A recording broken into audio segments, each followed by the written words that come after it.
would argue that we've already had the witness testify to the reliability of this formula. I would also argue that I've established through this witness that the formula was applied correctly in today's case to this witness's knowledge. However, if opposing counsel does in fact have an issue with how the equation was applied, that is what they can come up and cross-examine this witness in their own time. Are you going to follow up with any more questions with her now, or was that your last question? No, Your Honor, I was going to ask what her conclusions overall regarding Parker Page's death are. I'm going to overrule the objection this time.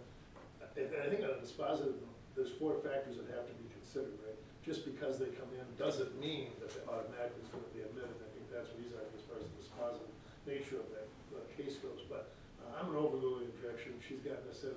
I will let you follow up with her on that. I'll let her draw her final conclusion. I'm going to assume that in her conclusion she's going to talk about some of this stuff. Yes, Your Honor. All right, so I'll overrule it, assuming that's done. Yes, Your Honor. If it's not done, may I re-raise my objection? Yes, Your Honor. Dr. Quincy, what can you conclude overall regarding Parker Page's death? Well, the ultimate cause of death was blunt force trauma to head. Again, using the EIE method in addition to the time-weighted formula I used, which have not only been peer-reviewed but also rigorously tested through scientific experiments.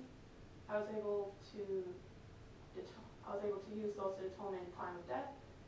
In addition with the EIE method and the abnormality on the left shoulder blade, and the only piece of evidence matching that abnormality in the evidence was this walking stick, I ruled this death on homicide.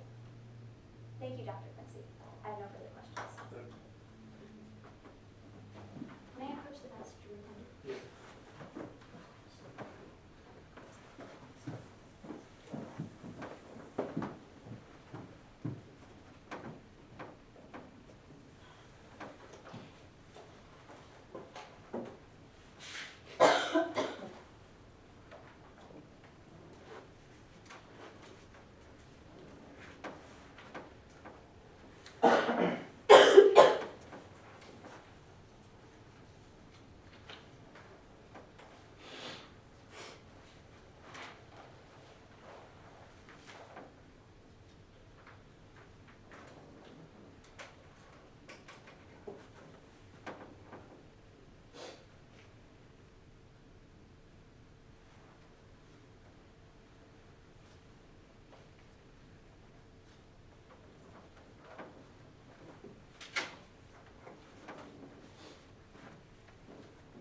Ready to proceed? Yes, Your Honor.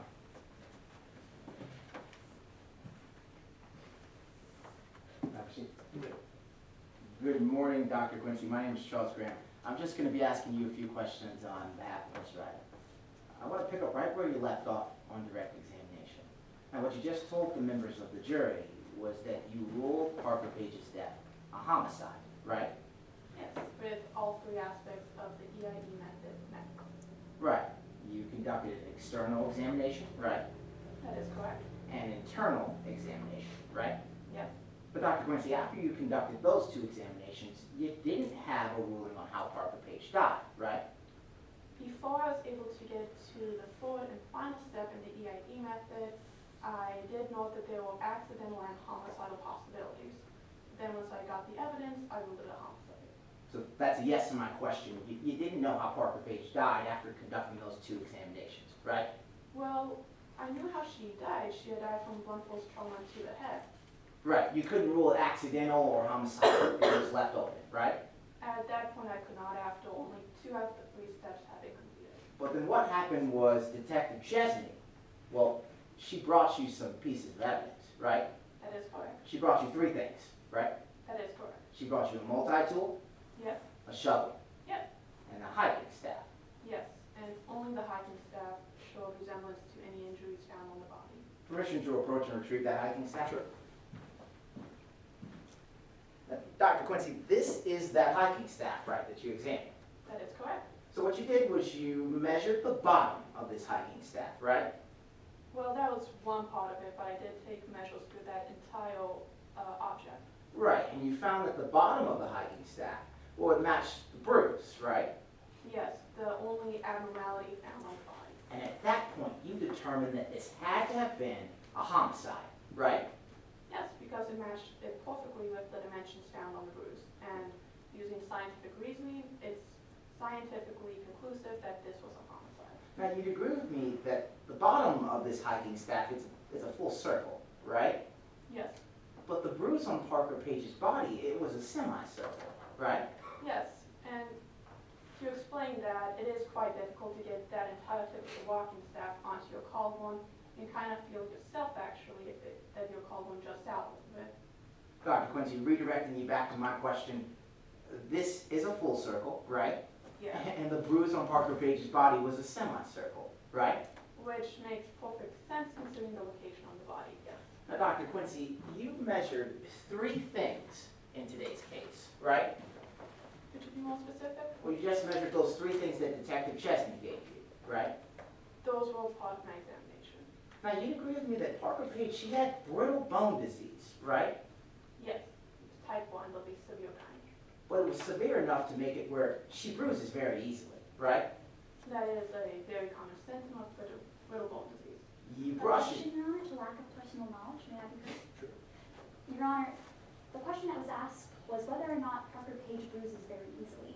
However, there's no way to know whether or not this witness specifically knows the specific intensity needed to create bruises on Parker's body. So for this question to be asked would be a lack of personal knowledge for this witness. May I respond to that, Your Honor? Dr. Quincy is a doctor of medicine, and if it's something that she hasn't come across in her time, in her 20 years of experience, she can simply state that she doesn't know. I'm not asking this witness to speculate into anything. If she doesn't have the answers to the questions, she can tell us that she doesn't have the answers to the questions. Anything else? Yes, Your Honor, my objection still stands to the fact that this witness would be unable to specify the specific requirements needed to lay a bruise on Parker Page's body. However, she does have access to Parker's medical records, and it would be improper for opposing counsel to state that whatever's in those medical records is the same exact thing for every person with osteogenesis imperfecta. I'm gonna overrule the objection as an expert, either she knows or she doesn't know. It's cross-examination. If she doesn't know, and as a doctor, that's not something I'm familiar with based upon my training. And as an expert, she should be able to answer that accordingly on her own, so I'm gonna overrule the objection. Yes, Your Honor. Now, Dr. Quincy, you've dealt with osteogenesis imperfecta in the past, right? Yes, And you examined Parker Page's body. yes, You examined her medical history. I did. And you know that Parker, she bruised fairly easily, right? In comparison to the general population, that is correct, but again, it varies from case to case with people with brittle bone disease. Well, specifically with Parker, you know that she had many injuries in the past, right? Define many, but yes, she did have several. She had several injuries in the past, right? Yes, You would agree that things like sticks could bruise Parker, right? it could, but again, it may not be likely depending on how easily she did bruise. Things like stones could bruise Parker, right? If it had a significant amount of force, like it was being thrown at her, yes, it could. Bigger rocks could bruise Parker, right? If it was thrown at her, that would be a possibility. Now, you know that Parker was hiking when she died, right? I suppose she was. Dr. Quincy, you actually sent someone to examine that area, right? That is correct. You agree with me that you know that there were rocks out there, I would assume so, yes. there were sticks out there, Yes, there were big rocks out there that could potentially hurt Parker, right?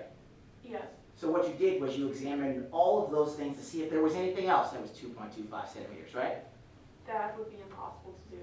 Additionally, to match the shape of the bruise, would have had to be a perfectly round, exactly 2.25 centimeter in diameter rock, which has a relatively flat surface. Redirecting you back to my question, what you're telling us is that you didn't examine anything out there that could have caused this, right? I did not examine every single rock, as that would be impossible. Dr. Quincy, you didn't examine a single one, did you? Not one specifically, no. Even though you knew that rocks could also cause bruises on Parker's body, right? If it was being thrown, yes. Now, the only thing that you matched to Parker's bruise was the thing that Detective Chesney brought you, right? That is correct. And after Detective Chesney brought you that one exhibit, you ruled it a homicide, didn't you? Objection, Your Honor, to ask an answer. May I respond, Your Honor? Overrule. Yes, Your Honor. And after Detective Chesney brought you that one exhibit, you ruled it a homicide, didn't you? Yes, it matched the bruise perfectly. Thank you. I have no further questions at this time, Your Honor. Redirect? Yes, Your Honor. Dr. Quincy, opposing counsel can come up here and ask you questions about whether or not a rock could cause an isolated bruise on Parker's left collarbone. What is the likelihood that something in nature could cause that specific bruising pattern, in your expert opinion? Well, again, the rock would have had to be completely round like that walking stick, exactly 2.25 centimeters in diameter.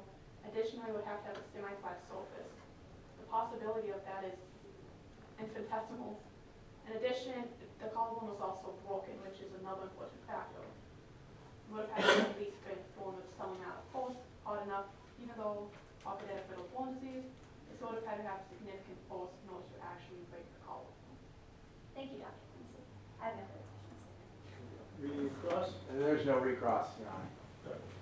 All right, and prosecution is finished with its case, Yes, Your Honor. and you rest.